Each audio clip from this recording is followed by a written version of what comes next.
Hello everyone, welcome back to my channel Manifolding, and in today's video we are going to understand English grammar topic gerund। आज की इस video में हम English grammar के topic gerund के बारे में समझेंगे, इसकी डेफिनेशन सीखेंगे कुछ एग्जाम्पल्स के साथ और साथ ही इसके क्या यूजेस होते हैं वो भी समझेंगे। तो चलिए स्टार्ट करने से पहले हम finite and non finite verb का एक छोटा सा रिकैप्चुलेशन कर लेते हैं, रिवीजन कर लेते हैं। लास्ट वीडियो में हमने finite and non finite verbs की डेफिनेशन समझी थी, साथ ही इन दोनों में क्या डिफरेंस होता है जो कि बहुत ही इंपॉर्टेंट है वो भी सीख लिया था। और ये भी हमने जाना था कि जो फाइनाइट और नॉन फाइनाइट वर्ब होती हैं, जो हमारी बेसिकली नॉन फाइनाइट वर्ब्स होती हैं, वो तीन तरीके की होती हैं। ओके, पहली होती है जिरंड, दूसरी होती है इन्फिनिटिव और तीसरा होता है पार्टिसिपल। और आज की इस वीडियो में हम नॉन फाइनाइट वर्ब जिरंड को डिस्कस करेंगे। तो चलिए स्टार्ट करते हैं। What is a gerund? क्या होता है gerund? When a verb is used as a noun is called gerund. जब किसी भी वर्ब को हम किसी सेंटेंस में नाउन की तरह यूज करते हैं या नाउन की जगह पर यूज करते हैं तो उस वर्ब को हम उस सेंटेंस में जिरंड कहते हैं। A gerund is a non finite verb. ये हमने सीखा था पहले भी कि जो जिरंड होता है वो नॉन फाइनाइट वर्ब होता है। All gerunds end in ING. सभी जिरंड जो भी वर्ब होती है वो आईएनजी फॉर्म में ऐड होती है, एंड होती है। चलिए कुछ एग्जांपल समझते हैं। I love reading books. अब आप देखिए कि ये प्रेजेंट टेंस का सेंटेंस है। I love reading books. इसमें आप देखेंगे कि दो वर्ब हैं, एक तो लव है और दूसरा रीडिंग है। तो एक सेंटेंस में दो वर्ब तो हम नहीं कह सकते कि एक सेंटेंस में दो वर्ब है। लेकिन आप देखिए यहाँ पर ये जो आई लव, लव है ये मेन वर्ब है और जो रीडिंग है ये हमारा क्या है? जिरंड है। क्यों? क्योंकि हमने यहाँ पर इस रीडिंग को, इस वर्ब को एज अ नाउन यूज किया है। कैसे? I love dash book. क्या मुझे पता चलेगा कि अब मैं क्या कहने जा रही हूँ कि dash books, I love dash book, इसका तो कुछ मतलब नहीं बन रहा।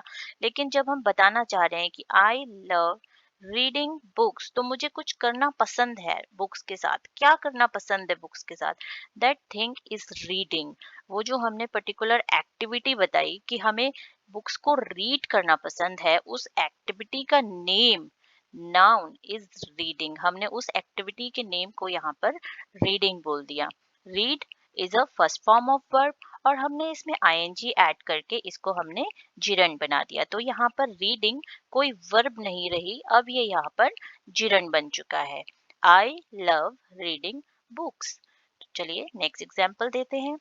I loved reading books. अब आप देखिए इन स्कूल टाइम, इसका मतलब कि ये पास्ट टेंस का सेंटेंस है।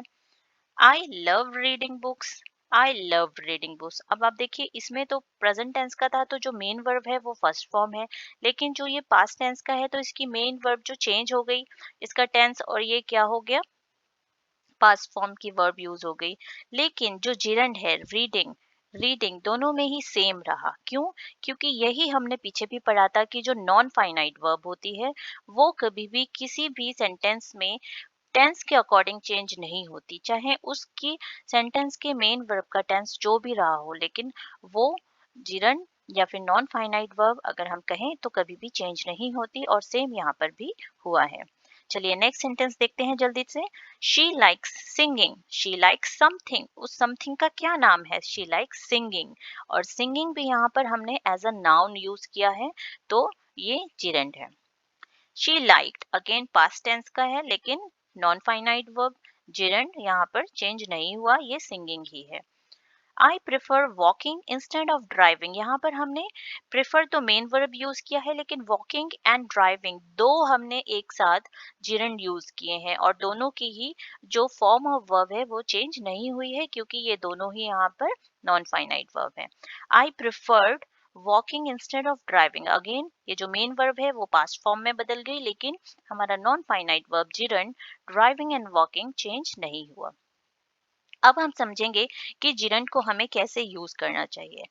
लेकिन इससे पहले हमें ये पता होना चाहिए कि जब भी कोई भी हमारा सिंपल सेंटेंस होता है तो उसमें दो चीजें मेन होती है, एक तो सब्जेक्ट और एक ऑब्जेक्ट। अब आप देखिए इस सेंटेंस को, Rahul goes to park early in the morning. इसमें देखिए राहुल कौन है, सब्जेक्ट है, पार्क क्या है, ऑब्जेक्ट है। अब आप देखिए हमें ये हमेशा से सिखाया गया है कि किसी भी सेंटेंस में सब्जेक्ट या तो क्या होता है, नाउन या प्रोनाउन होता है, और सेम यही हमें ऑब्जेक्ट में भी बताया गया है कि किसी भी सेंटेंस का ऑब्जेक्ट या तो नाउन हो सकता है या फिर प्रोनाउन हो सकता है। लेकिन जिरेंट के केस में ऐसा नहीं हो सकता, ऐसा नहीं होता generally. A gerund can be used as a subject in a sentence. Gerund किसी भी सेंटेंस में सब्जेक्ट की तरह भी यूज किया जा सकता है। कैसे, चलिए समझते हैं एग्जाम्पल के through. Swimming is a good exercise. अब यहाँ देखिए कि कुछ करना बहुत अच्छी एक्सरसाइज है, और वो कुछ करना का नाम क्या है, स्विमिंग। अब देखिए स्विम एक वर्ब है, इसमें आईएनजी लगा के हमने जेरेंड बना दिया, तो ये हो गया स्विमिंग। और ये स्विमिंग यहाँ पर एज अ सब्जेक्ट यूज हुआ है, तो ये जेरेंड यहाँ पर एज अ सब्जेक्ट यूज हो गया। तो ये हमें समझ में आ गया। अब नेक्स्ट देखिए, writing is an exchange of ideas. अब again write is a verb. We add ing and it became gerund. और इस gerund को हमने इस सेंटेंस में एज अ सब्जेक्ट यूज किया है। Reading is relaxing. अब आप देखिए read is a verb, again read भी एक वर्ब है, इसमें आईएनजी लगाया और gerund बना दिया, और इसको इस gerund को हमने इस सेंटेंस में एज अ सब्जेक्ट यूज कर लिया। तो हमें ये समझ में आ गया कि gerund को हम सेंटेंस में एज अ सब्जेक्ट कैसे यूज करेंगे। नेक्स्ट है use of gerund as an object. किसी जिरंड को किसी सेंटेंस में ऑब्जेक्ट की तरह कैसे यूज किया जाता है, एग्जाम्पल समझ लेते हैं। I enjoy shopping. अब देखिए पहले सेंटेंस में आई इंजॉय, ये तो आई जो है वो सब्जेक्ट है और इंजॉय इज अ वर्ब। लेकिन जो शॉपिंग है, ये शॉपिंग यहाँ पर वर्ब नहीं है, शॉप मतलब वर्ब होता है, आईएनजी जोड़ दिया तो ये जिरंड बन गया। तो इस शॉपिंग, इस जिरंड को हमने यहाँ पर एज एन ऑब्जेक्ट यूज कर लिया। ये देखिए ये subject I, verb enjoy, and shopping gerund, object. तो समझ गए आप लोग। नेक्स्ट एग्जाम्पल एक और देख लेते हैं। Do you like dancing. अब आप इसमें देखिए you subject, like verb, and dance verb again, but it is dancing, ING added है, और इसको यहाँ पर जिरंड के रूप में यूज किया गया है। और ये जिरंड यहाँ पर किसका काम कर रहा है, ऑब्जेक्ट का। Subject, verb and object. Next sentence देखते हैं।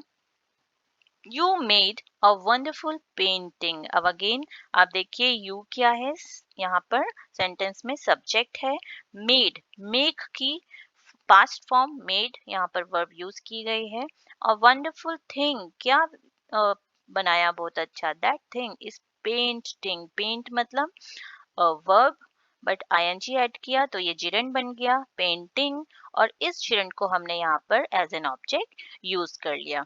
तो आई होप अब आपको बिल्कुल अच्छे से क्लियर हो गया होगा कि जिरंड क्या होता है, इसको हमें सेंटेंस में कहाँ पर सब्जेक्ट और कहाँ पर ऑब्जेक्ट की तरह यूज करना चाहिए। So guys, if you like the video, do subscribe the channel, share the videos